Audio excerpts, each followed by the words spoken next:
एक छोटे से गांव में हरिदास नाम का एक साधारण किसान रहता था। उसके घर की दीवारें मिट्टी की थी और छप्पर की छत उसकी सादगी की निशानी थी। पास की हरियाली और खेत उसकी मेहनत की गवाही देते थे।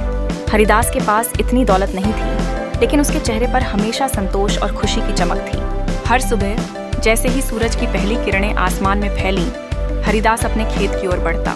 खेत में उसके कदमों की आवाज के साथ पक्षियों का मीठा गीत सुनाई देता। सुबह का यह समय उसके लिए एक ताजगी भरा अनुभव होता था। शाम को जब वह अपने घर लौटता तो वह परिवार के साथ मिट्टी के चूल्हे पर बनी सादी रोटी सब्जी का आनंद उठाता। वहीं गांव में मोहन नाम का शहर से लौटा एक युवक भी था। मोहन के पास एक बड़ा पक्का मकान, महंगे कपड़े और चमचमाती गाड़ियां थीं। लेकिन अजीब बात यह थी कि मोहन हमेशा ही चिंतित और परेशान रहा करता था। वह जिंदगी की मुश्किलों के बारे में हमेशा शिकायत करता था। एक दिन मोहन ने हरिदास से पूछा, भाई तुझे तो कुछ भी नहीं है, फिर भी तू हमेशा मुस्कुराता रहता है, इसका राज क्या है? हरिदास ने मुस्कुराते हुए समझाया, सुख चीजों में नहीं मोहन भाई, सुख तो मन की शांति में है। जब मैं खेत में मिट्टी को छूता हूँ तो मुझे जीवन की असली दौलत का एहसास होता है।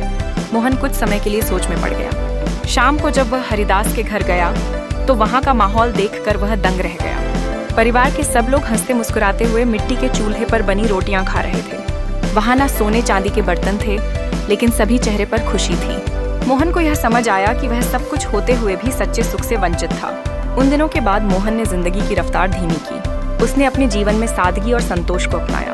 धीरे धीरे उसके चेहरे की चमक भी लौट आई। इस कहानी से हमें यह संदेश मिलता है कि सुख का अर्थ केवल भौतिक वस्तुओं में नहीं है, बल्कि संतोष और सादगी में छिपा है। असली खुशी हमारे मन में होती है, बाहरी चीजों में नहीं।